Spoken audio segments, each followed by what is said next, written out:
शेतकरी मित्रांनो नमस्कार.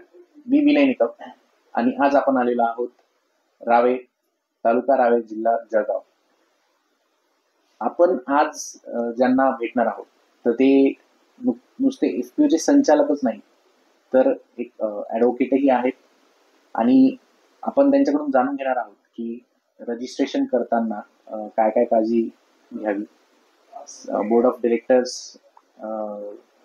नेमताना कुठल्या गोष्टींची काळजी घ्यावी जेणेकरून नंतर काही कॉन्फ्लिक्ट्स उद्भवणार नाही आणि त्यांच्या एफपीओने कसा त्यातून यशस्वीपणे मार्गक्रमण करत आज देश पातळीवर नाही तर विदेशातही एक्सपोर्ट्समध्येही त्यांनी कसं चांगल्या प्रकारे आपलं मार्केट शेअर हा कॅप्चर केला आहे. तर जाणून घेऊया सरांकडूनच. सर, खूप खूप धन्यवाद, तुम्ही एफपीओ ॲग्रीटेक एक्सपोमध्ये सहभागी होणार आहात याबद्दल. आणि आपले जे दर्शक आहेत तर त्यांना तुम्ही तुमचं थोडं पर्सनल बॅकग्राऊंड सांगावं जेणेकरून त्यांना कळेल की तुम्ही कुठल्या हेतूने तुमचा एफपीओ हे सुरू केलंय आणि त्यानंतर एफपीओ बद्दलही आम्हाला थोडी माहिती द्या. हो, नमस्कार. मी advocate N K Mahajan, director Dharatiputra agro producer company limited. आज ह्या माध्यमातून मला तुम्हाला एक सांगावंसं असं वाटेल की एफपीसी हा एक छोटा विषय नाहीये. म्हणजे एफपीसी ही व्याप्ती खूप मोठी आहे आणि एफपीसी हा विषय म्हणजे महाराष्ट्रातल्या शेती निगडीत आयुष्यामध्ये हात घालणार आहे. तर एफपीसी रजिस्ट्रेशन करताना प्रामुख्याने आपण काय काळजी घ्यायला पाहिजे किंवा ती रजिस्टर कशा पद्धतीने झाली पाहिजे, तर थोडा टेक्निकल पार्टही त्याच्यामध्ये आहे. पण जेव्हा आपण एखादी एफपीसी रजिस्टर करतो तर मिनिमम आपल्याला रिक्वायरमेंट असते, ती कायदेशीर जी पूर्तता आहे की आपल्याला 10 संचालकांची एक बॉडी आपल्याला एक मेन्शन करावं लागतं. तर पहिल्यांदा आपल्याला टीम सिलेक्शन हे तिथं करणं महत्वाचं आहे. तर टीम सिलेक्ट करताना ही 10चे 10 लोक एकमेकांमध्ये कोऑर्डिनेट चांगल्या पद्धतीने करू शकतील किंवा त्यांची माइंड सेट किंवा माइंड कन्सेप्ट त्या लेवलला असणार आहे की ते एक बिझनेस म्हणजे तो बिझनेस कसा घडून आणू शकतील. कारण आपण बऱ्याचदा लॅकोना बघितलेला आहे की एफपीसी महाराष्ट्रामध्ये एफपीसी भरपूर प्रमाणात रजिस्टर झालेला आहे, पण त्यांचा सक्सेस रेशो हा त्या मानाने खूप कमी आहे. तर मग हे असं का झालं? तर हे होण्याच्या मागचं कारण काय आहे की समजा एखादा व्यक्ती एखादं रजिस्ट्रेशन करायला निघाला एफपीसीचं, तर तो घाई गर्दीमध्ये निर्णय घेतो, कोणीतरी 10 लोकांची बॉडी तयार करतो आणि त्यांना ते चिपकवून देतो आणि ते 10 डिरेक्टर त्यांचे डिक्लेअर झाल्यानंतर ती एफपीसी रजिस्टर होऊन जातं. पण त्याच्यानंतर काय करायचं? मग होतं काय की इथून समस्याला सुरुवात असते. त्या 10 डिरेक्टरमध्ये कोणीतरी एखादा ऍक्टिव्ह असतो आणि बाकीच्या 9 लोकांना तो विषय काय आहे तो त्यांच्या डोक्यावरून जात असतो. कारण एफपीसी मध्ये घेतले जाणारे हे शेतकरीच असतात आणि प्रत्येक शेतकरी हा मार्केट कन्सेप्टमध्ये त्या माइंडला ऍक्टिव्ह करू शकेल असं नाहीये आणि त्याच्यामुळे इथं गफलत होते आणि मग त्यांच्यामध्ये कोऑर्डिनेशन होत नाही आणि त्याच्यामुळे एफपीसी ही बंद पडते. तर त्याच्यामध्ये लिगल आपण बाबी पाहिल्यात की रजिस्ट्रेशन करताना तो शेतकरी असावा, त्याच्या घरामध्ये म्हणजे त्याच्या नावावरती 7/12 असावा किंवा फॅमिलीने कोणाच्या नावावरती 7/12, ह्या लिगल बाबी तर आहेच. 10 डिरेक्टर असावे, सभासद आपल्याला कंपनीला घ्यायचे ते असावे, कॅपिटल असावं, हा एक लिगल पार्ट आहे. पण जेव्हा एखादी एफपीसी आपण स्टार्ट करणार तर हे टीम सिलेक्शन होणं चांगलं महत्वाचं आहे. ज्याप्रमाणे 10 मेंबर जर का तिथं 10 सदस्य जर का आपण ते चांगल्या पद्धतीने त्यांना सिलेक्शन करून जर का घेतलं आणि ही घेताना काळजी आपण ह्या पद्धतीने घेतली पाहिजे की जेणेकरून आपल्याला जास्तीत जास्त वेगवेगळ्या एक्सपर्टीज त्याच्यामध्ये कशा घेता येतील. तर आपण एक टीम जर का एफपीसी साठी उभं करतोय तर या 10 डिरेक्टरमध्ये वेगवेगळ्या एक्सपर्टीज आपल्याला कशा मिळवता येतील, कशा घेता येतील, कारण त्याचा जो बेनिफिट आहे ती एफपीसी रन करण्यासाठी खूप महत्वाचा असतो. आता जसं मी तुम्हाला एक्झाम्पल देऊ शकतो की धरतीपुत्रमध्ये ऍग्रिकल्चरमध्ये बीएससी एमबीए झालेला एक चांगला एक्सपर्ट आहे. तो आज म्हणजे आजही ते देश विदेशातले सगळे मॅटर ते हँडल करू शकतात, कारण त्या सेगमेंटमध्ये त्यांना ते नॉलेज आहे. तर मी एक डिरेक्टर आमच्या एफपीसीला आहे, मी लॉ फील्डमध्ये आहे. एक आणखी बाकी आमचे दुसरे डिरेक्टर जे आहेत वेल एज्युकेटेड आहेत, त्यांची स्वतःची एक प्रायव्हेट लिमिटेड कंपनी आहे, ती कंपनी रन करत आहे. एक आमचा एक डिरेक्टर जो आहे तो स्वतः एक चांगला ट्रेडर्स आहे, तो स्वतः दुबईमध्ये जाऊन कम्युनिटी ट्रेड करतो. म्हणजे ह्या सगळ्या गोष्टीचा बेनिफिट आपल्याला घेता येतो आणि त्यामुळे एफपीसीला रन करण्याला आपल्याला हेल्पफुल होऊ शकतो. आय थिंक तुम्ही तो एक खूप महत्वपूर्ण मुद्दा मांडला सर की आपण एफपीओचे संचालक निवडताना त्यांचं स्किल सेट बघून निवडणं हे खूप महत्वाचं आहे. एक लिगल डॉक्युमेंटेशन बरोबर किंवा कंप्लायन्स आहे तो एक महत्वपूर्ण मुद्दा आहे. तिथे कोणीतरी डेडिकेटेड व्यक्ती असावी जो कंप्लायन्स ज्याला समजतो आणि तो बरोबर ते फॉलोअप करू शकतो. बरोबर एक जण नक्कीच की अकाउंटिंग किंवा फायनान्स जे बरोबर आहे ती त्याची जबाबदारी घेणार कुणीतरी असायला हवं. आणि बिझनेस साईडला सेल्स ऑपरेशन्स आणि मार्केटिंग ओरिएंटेड बरोबर संचालक असणं आय थिंक तेवढंच महत्वाचं आहे. महत्वाचं. कारण तुमचा कंप्लायन्स सगळं व्यवस्थित आहे, फायनान्सेस व्यवस्थित आहेत. पण मग जर तुम्हाला तुमच्या उत्पादनांचं मार्केटिंग करता येत नाही करता येत किंवा मग सेल्स डिस्ट्रीब्युशन सेटअप करता येत नाही, तर ते कुठेतरी पुढे जाऊन चॅलेंजेस होणार. किंवा मग फक्त सेल्स आणि मार्केटिंग आहे. पण मग अकाउंटिंग मध्ये किंवा कंप्लायन्स मध्ये आपण जर कुठे मागे पडतोय तर त्याचा फटकाही इव्हन आर्थिक स्वरूपातही बसतो. आणि कंपनीच्या एक्झिस्टन्ससाठी तो दोन्ही साठी ते खूप मोठा असू शकतो. तर आय थिंक तो खूप महत्वपूर्ण मुद्दा होता. आता थोडं तुमच्या एफपीओ कडे वळायचं आणि आम्हाला सांगा की तुमचं एफपीओ हे कुठल्या सुविधा शेतकऱ्यांना पुरवत आहे. ओके. आणि तुमची सुरुवात कधी झाली, किती सभासद आहेत आणि आजचं तुमचं टर्नओव्हर आणि बिझनेस ऍक्टिव्हिटीज ह्या कुठल्या लेवल पर्यंत आहेत. ओके. धरतीपुत्र प्रोड्युसर कंपनी लिमिटेड ह्या कंपनीची जी रजिस्ट्रेशन किंवा स्थापना झालेली आहे तर महाराष्ट्रामध्ये 2014 साली जापानची गव्हर्नमेंट आणि इंडियन गव्हर्नमेंटचं कोलॅबरेशन झालेलं असताना एक प्रोजेक्ट रन करत होता. त्याला आपण JFPR असं त्यावेळेस नाव देण्यात आलं होतं. तर त्या JFPR ह्या प्रोजेक्टमधनं पूर्ण महाराष्ट्रामध्ये 18 कंपन्या तयार झालेल्या होत्या. त्या वेगवेगळ्या भागामध्ये त्यांनी कंपन्यांचं रजिस्ट्रेशन केलेलं होतं. तर त्या माध्यमातून धरतीपुत्र ही कंपनी पुढे आलेली आहे. तर जेव्हा आम्ही रावेर तालुक्यामध्ये कंपनीचं वर्कआउट करत होतो, रावेर तालुक्यामध्ये कंपनीचं 2000 म्हणजे 14 साली कंपनी रजिस्टर झाली. त्याच्यानंतर कंपनीची पहिली ऍक्टिव्हिटी जी चालू झाली, आम्ही केळीचं सप्लाय इथून सुरू केलेलं डोमेस्टिक मार्केटला, आग्र्याला. आग्र्याच्या पुढे 70 किलोमीटर एक हापूर नावाचं डिस्ट्रिक्ट आहे. त्या डिस्ट्रिक्टमध्ये इकडची केळी आपण सप्लाय ऑलरेडी आधीपासून होता. पण एक वेगळं प्लेस किंवा एक वेगळं मार्केट तयार करायचा कंपनी त्यावेळेस एक प्रयत्न केलेला होता. त्याच्यानंतर आपण कंपनीच्या माध्यमातून टर्मरिक पल्वलायझर, टर्मरिक बॉयलर ह्या सुविधा शेतकऱ्यांना अजून पण आपल्या सुरू आहेत. म्हणजे आमचा तालुक्यामध्ये फोकस क्रॉप जो आहे तो बनाना आहे. बनानावरती आम्ही ट्रेडिंग करण्याचं काम सुरू केलेलं होतं. आणि त्याच्यानंतर सेकंड फोकस क्रॉप जो आहे तो टर्मरिक आहे. टर्मरिकला इथं प्रॉपर मार्केट नाही आणि ती पेरिशेबल आहे. मग ती नॉन पेरिशेबल कडे वळवण्यासाठी शेतकऱ्याला ज्या फॅसिलिटीची गरज होती, म्हणजे त्याला बॉईल करणं, त्याला पॉलिश करणं, म्हणजे तिचं लाईफ आपल्याला कसं एक्सटेंड करता येईल आणि ते शेतकऱ्याला त्याच्याकडे जास्त वेळ तो ठेवू शकतो. आणि त्याच्यानंतर आता हळदीचं मुख्य मार्केट सांगली, जे सांगलीचे काही व्यापारी इथे येतात आणि ते हळद घेऊन जातात. मग त्यासाठी त्या सुविधा इथं आमच्या भागात उपलब्ध नव्हत्या. मग त्या आपण कंपनीच्या माध्यमातून त्यावेळेस त्या उभ्या केल्या आणि शेतकऱ्यांना ते बॉयलर आणि पल्वलायझर, पॉलिशर या सगळा सेटअप आपण त्या शेतकऱ्यांच्या सेवेसाठी कंपनीच्या माध्यमातून एक कंपनीच्या रजिस्टर ऍड्रेसवरती आपण तो सुरू केलेला. त्या माध्यमातून बऱ्याचपैकी त्यावेळेस म्हणजे काही व्यापारी आपल्याला हळदीचे जुडले आणि ते व्यापारी जुडल्यानंतर मग आपला जो साधारणतः कंपनीचे जे सभासद आहेत, तर पूर्ण महाराष्ट्रामध्ये कंपनीचे सभासद आहेत. म्हणजे 1500 सभासद कंपनीला जोडलेले आहेत. तर काही मेजॉरिटी सभासद आमच्या एरियातले असल्यामुळे तर आपण त्याच्यातनं काय करायचो की 50 शेतकरी असतील, 100 शेतकरी असतील, त्यांना आपण एकत्र आणायचो. त्यांचं एक क्रॉप आपण त्या एका छताखाली घ्यायचो आणि मग तिथून आपण ती बार्गेनिंग करायला सुरुवात करायचो. आणि त्याच्यासाठी आपण मग ही पॉवर वाढली. त्याच्यामुळे आपल्याकडे त्यावेळेस काय झालेलं होतं की सांगलीतनं व्यापारी डायरेक्ट आपल्याला इथं ती खरेदी करण्यासाठी आलेला होता आणि त्याचा रेट शेतकऱ्यांना खूप चांगला मिळालेला होता. हा एक बेनिफिट शेतकऱ्यांना कंपनीच्या माध्यमातून तो पुरवला गेला. आजही त्या माध्यमाची सर्व्हिस कंपनी देत आहे, बॉयलर वगैरे किंवा वैयक्तिक लेवलला शक्य झालं नसतं. हा, तर ते कंपनीच्या माध्यमातून घडलेलं सामूहिक. आणि जर तुम्ही एक्सपोर्ट मध्येही काही काम केलंय का आणि त्याचा तुमचा अनुभव कसा आहे आणि ज्यांना एक्सपोर्ट्स मध्ये उतरायचंय तर त्या एक्सपोर्टना तुम्ही काय सांगाल की तिथे अपॉर्च्युनिटीज काय आहेत आणि रिस्क काय आहे.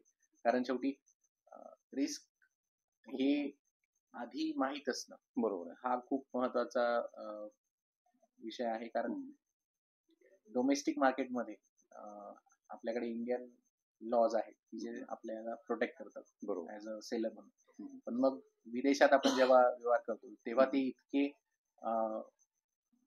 प्रबळ मे बी नसावे. तर मग त्या केसमध्ये तुम्ही काय काळजी घ्यायला सांगा. जेव्हा आम्ही धरतीपुत्र या कंपनीच्या माध्यमातून एक्सपोर्ट हे सुरू केलेलं होतं तर कुठल्या प्रोडक्ट्स केळीचं आपण एक्सपोर्ट सुरू केलेलं होतं. तर केळीचं एक्सपोर्ट करताना पहिला मुद्दा असा होता की आमची कंपनी ज्या होम ग्राउंडला काम करत होती तिथून निकषात केळी बसत नव्हती. म्हणजे त्याला काही त्या टर्म अँड कंडिशन होत्या, त्या कंडिशनमध्ये आपली केळी इथून सप्लाय आपल्याला करता येऊ शकत नव्हता.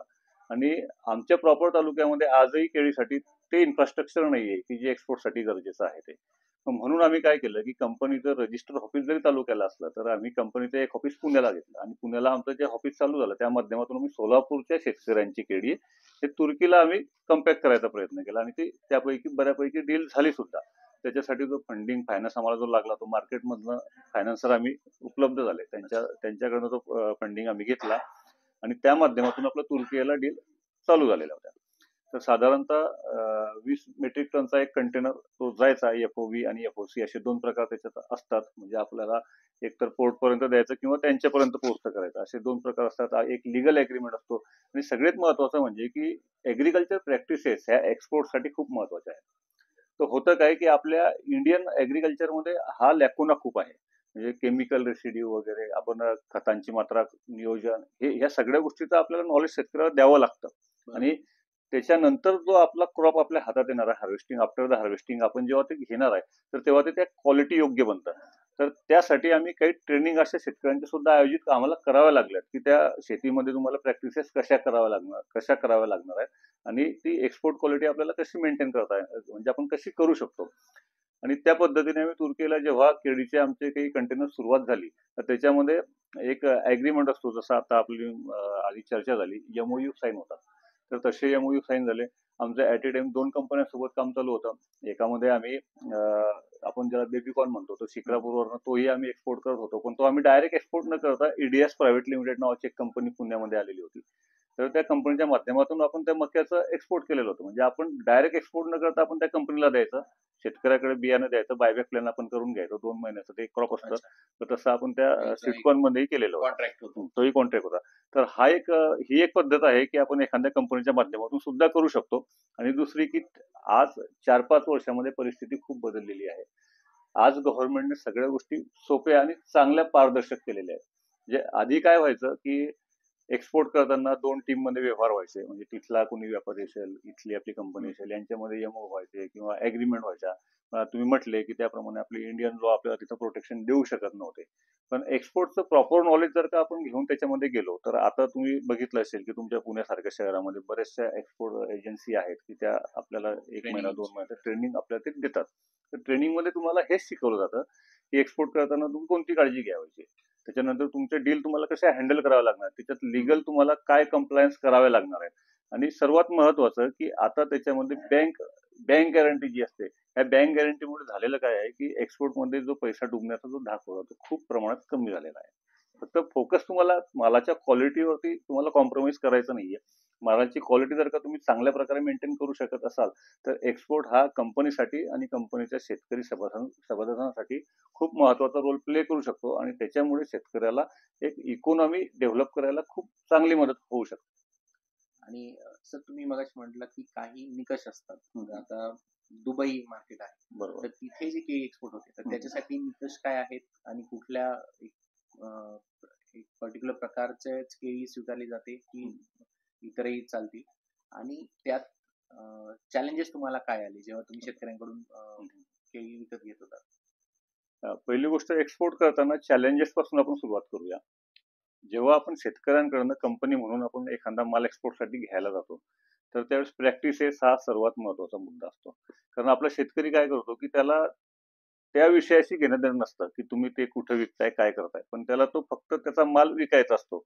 पण एक्सपोर्टमध्ये तसं नसतं. एक्सपोर्टमध्ये सगळे क्वालिटी पॅरामीटर असतात. त्या क्वालिटी पॅरामीटरमध्ये तुमची केळीची साईज बघितली जाईल, त्याच्यानंतर त्याचं कलरिंग कसं आहे, म्हणजे त्याचं एकंदरीत त्याचा शेप, कलर, साईज, त्याची मॅच्युरिटी, ह्या सगळ्या प्रकारे ते किती गेजमध्ये आहे, म्हणजे आपण त्याला त्याची म्हणजे गेज आपण त्याला असं म्हणू शकतो की ते किती पक्व आहे, म्हणजे किती त्यातला म्हणजे किती पक्व ते झालेलं आहे. ह्या सगळ्या क्वालिटी पॅरामीटर मध्ये जर का ती बसत असेल तर ती ऍक्सेप्टेड असते एक्सपोर्टला. आणि सर्वात महत्वाचं म्हणजे केमिकल रेसिड्यू. आता आधी काय व्हायचं की जगाचे 2 भाग आहेत, एक युरोप आणि एक गल्फ कंट्री. तर आधी व्हायचं काय की आपला युरोपला अजूनही आपला इंडियाचा माल हा बऱ्यापैकी जात नाहीये. कारण का की युरोपच्या त्या क्वालिटी पॅरामीटर मध्ये इंडियन ऍग्रिकल्चर कुठंच बसत नाहीये. पहिला विषय असा येतो की तिथं केमिकल रेसिड्यू इथं आपण फेल पडतो. म्हणजे आपलं तिथं नियंत्रण नाहीये आपलं स्वतःचं शेतकऱ्यांचं, की आपण केमिकल हे किती प्रमाणात वापरलं गेलं पाहिजे आणि तो किती अलाव असतो हे आपल्यालाच माहिती नाहीये. आतापर्यंत गल्फमध्ये असं होत होतं की आपला केमिकल रेसिड्यू चेक न करता ते आपल्याकडनं घेत होते. पण हळूहळू आता त्या केमिकल रेसिड्यू हा वाढल्यामुळे कॅन्सरचं प्रमाण खूप जास्त प्रमाणात वाढलेलं आहे आणि ते पूर्ण जगामध्ये वाढलेलं आहे. म्हणून प्रत्येक देश आता ती सक्ती करायला लागलेला आहे की केमिकल रेसिड्यू हा तो मेंटेन असायला पाहिजे, की 3 पॉईंट पर्यंत पाहिजे, 3.5 पॉईंट पर्यंत पाहिजे, 4 पॉईंट पर्यंत पाहिजे. आणि आपल्या ऍग्रिकल्चरमध्ये तो होतो काय, तो 5च्या वरती जातो. म्हणजे ती खाण्यायोग्य नाहीये असं युरोप म्हणतं.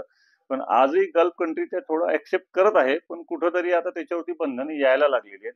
तर ह्या सगळ्या प्रॅक्टिसेस आणि क्वालिटी पॅरामीटर मधून जर का हे पीक आपल्याला पास करावं लागत असेल तर हे चॅलेंजेस कंपनीसाठी होते. कारण एकीकडे शेतकऱ्याला फेस करायचं होतं, त्याला त्याच्या मालाचा चांगला मोबदला आपल्याला द्यायचा होता, त्याच्या मालातनं ते क्वालिटी प्रोडक्शन घ्यायचं होतं. आणि इथं एक प्रामुख्याने सांगावं असं वाटतं की शेतकरी जेव्हा शेतात माल पिकवतो, ती कोणतीही एग्रीकल्चर कम्युनिटी असेल, तर तिथं तर असं नाहीये की प्रत्येक तुम्हाला शेफ सारखाच भेटणार आहे. 9 इंचाची सगळा बंच तुम्हाला 9 इंचाच्या केळीचा भरलेला असेल असं नाहीये. मग शेतकऱ्याचा विषय असा व्हायचा की तो एफपीसीला त्याच्याकडनं पूर्ण माल घ्यावा लागत होता. म्हणजे एक्सपोर्टसाठी त्याच्यातनं ग्रेड आपल्याला तयार करावं लागत होतं की त्याच्यातनं एक्सपोर्ट क्वालिटीचा माल कोणता असणार आहे, त्याला पॅकेजिंग वेगळं करावं लागत होतं. आणि मग नंतर जो राहिलेला माल आहे त्याला डोमेस्टिक मार्केटसाठीही म्हणजे ऍट ए टाइम हा दोन फ्रंटवरती एफपीसीला काम करावं लागतं.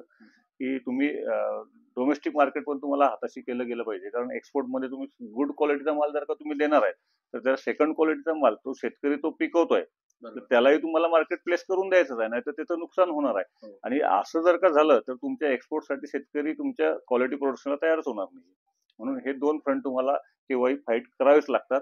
आणि त्याचे सगळे क्वालिटी पॅरामीटर बघून आणि त्यांच्या लिगल सगळ्या कंप्लायन्स बघूनच एक्सपोर्टमध्ये जर का एफपीसींनी जर का काम सुरू केलं तर ते खूप प्रभावी असं शस्त्र आहे इकॉनॉमिक ग्रोथ करण्यासाठी, असं मी म्हणू शकतो. आणि सर यात कुठल्या पर्टिक्युलर वाहन गरजेचं असतं का एक्सपोर्टसाठी, की त्यांना काही फर्टिगेशन किंवा मग जे स्प्रे होतात तर त्यात काही बदल करावे लागतात का शेतकऱ्यांना, जेणेकरून त्यांचे जे केळी आहे ती एक्सपोर्ट योग्य बनेल?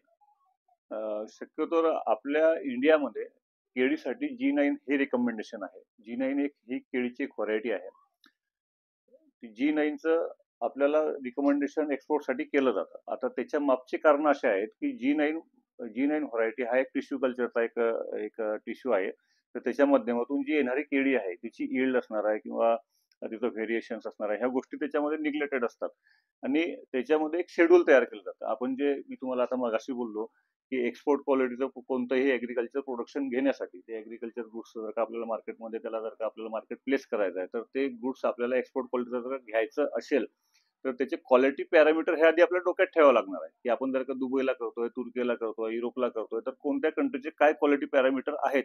आणि त्या प्रकारे आपल्याला एफपीसीचं एक शेड्यूल तयार करावं लागतं आणि त्याच्यामध्ये तसं एक एक्सपर्टची आपल्याला एक एक्सपर्ट नियुक्त करावा लागतो. आणि त्या पद्धतीने त्या एक्सपर्टच्या माध्यमातून त्या एफपीसीच्या सभासदांना किंवा त्या उत्पादकांना आपल्याला शेड्यूल प्रोव्हाइड करावं लागतं की हार्वेस्ट म्हणजे पोस्ट हार्वेस्टिंग काय मॅनेजमेंट काय आहे, प्री हार्वेस्टिंग मॅनेजमेंट काय आहे, प्लांटेशन कसं असायला पाहिजे, त्याच्यानंतर त्याला फर्टिगेशनची मात्रा कशी दिली गेली पाहिजे, कशा क्वांटिटीत दिलं गेलं पाहिजे, त्याला फवारणी ही कोणत्या स्वरूपात दिली गेली पाहिजे, हे सगळ्या लँड प्रॅक्टिसेस ज्या आहे ह्या तुम्हाला तुमचं एक्सपोर्ट ज्या कंट्री सोबत आहे त्याचे क्वालिटी पॅरामीटर डोक्यात ठेवूनच ह्या तुम्हाला खाली प्रॅक्टिसेस ह्या चेंज करावं लागणार आहे. आणि त्याच्यानुसार तुम्हाला ते शेड्यूल तयार करून आणि त्याच्यानुसार तुम्हाला क्वालिटी प्रोडक्शन तयार करून घेता येऊ शकतं. आणि सर आपल्या एफपीओ अंतर्गत पुढे अजून आपण काय प्लॅन केलेला आहे? शेतकरी सभासद जे आहेत त्यांच्यासाठी अजून कुठल्या सर्व्हिसेस तुम्ही प्रोव्हाइड करणार आहात? ओके. ऍक्च्युअल एफपीओच्या माध्यमातून आता आमचा असा एक प्लॅन चालू आहे की थोडस आपला जो फोकस क्रॉप जो आहे आमच्या तालुक्यामध्ये बनाना आपण ज्याला म्हणतो, आता ते चॅलेंजेस खूप वाढल्यामुळे त्याला काही पर्यायी व्यवस्था आपल्याला उभी करता येईल का, किंवा क्रॉप डायव्हर्जन काही आपल्याला काही प्रमाणात करता येऊ शकतं का, तर त्या पद्धतीने आमचे काही प्लॅनिंग भविष्यात सुरू आहे. आणि ते जर का झालंय तर थोडस म्हणजे केळीचा एरिया कमी करून नवीन पिकासाठी आम्ही शेतकऱ्यांची मानसिकता हळूहळू तयार करत आहोत. नक्कीच सर, आमच्या दिवससाठी आणि शेतकरी बांधवांसाठी ही माहिती नक्कीच खूप महत्त्वपूर्ण ठरेल. आणि तुम्ही एफपीओ गटाच्या ह्या एपिसोडमध्ये सहभागी झाला त्याबद्दल आपलं खूप खूप आभार. आम्ही देवळा ॲग्रो अंतर्गत जो FPO ॲग्रीटेक एक्सपो FPOचं जे प्रदर्शन आम्ही भरवतोय नाशिकमध्ये, तर त्याबद्दल आपलं काय मत आहे आणि ह्या FPO एक्सपोच्या सक्सेससाठी तुम्ही आम्हाला काही फीडबॅक द्यावा. प्रथम दर्शनी तुम्हाला शुभेच्छा देतो ॲग्रीटेक एक्सपोसाठी. खूप वेगळ्या प्रकारचा हा असा एक पहिला प्रयोग आपल्या पूर्ण भारतामध्ये पहिल्यांदाच होणार आहे आणि तो FPC साठी खूप महत्त्वाचा ठरणार आहे. कारण हा प्लॅटफॉर्म FPC साठी सेलर बायर्स मीट त्याच्यातनं होतील आणि एक मोठी उलाढाल त्याच्यातनं होऊ शकते. जे व्यापाऱ्यांचं आणि FPOचं संमेलन होणं हे कुठंतरी गरजेचं होतं. कारण ऍक्च्युअली म्हणजे आज शेतकऱ्यांच्या मेन मुद्द्यावर तुम्ही हात टाकलेला आहे ह्या एक्सपोच्या माध्यमातून. आज प्रत्येक कम्युनिटीला मार्केट प्रॉपर प्लेस होत नसल्यामुळे खूप अडचणी ह्या आहेत आणि ह्या एक्सपोच्या माध्यमातून ह्या अडचणी सॉल्व्ह व्हायला बऱ्यापैकी मदत होणार आहे आणि तुमच्या FPO ॲग्रीटेक एक्सपोसाठी मी तुम्हाला शुभेच्छा देतो. खूप खूप धन्यवाद सर. तुम्ही खूप महत्त्वपूर्ण माहिती दिली. रजिस्ट्रेशन आणि आपले संचालक मंडळ निवडताना काय काळजी घ्यावी याबद्दल आणि केळीचे एक्सपोर्ट्स बद्दलही तुम्ही खूप महत्त्वपूर्ण माहिती दिली. त्याबद्दल आपले खूप खूप आभार आणि तुमच्या पुढील वाटचालीसाठी FPO ॲग्रीटेक एक्सपोकडून तुम्हाला शुभेच्छा. थँक्यू. शेतकरी मित्रांनो, नाशिकमध्ये होणार आहे भारतातील पहिले FPO प्रदर्शन. या प्रदर्शनात सहभागी व्हा आणि 10,000 पेक्षा जास्त ग्राहक व कंपन्यांशी थेट खरेदी विक्री करार करण्याची संधी मिळवा. आजच FPO ॲग्रीटेक एक्सपो.com या वेबसाईटद्वारे रजिस्टर करा.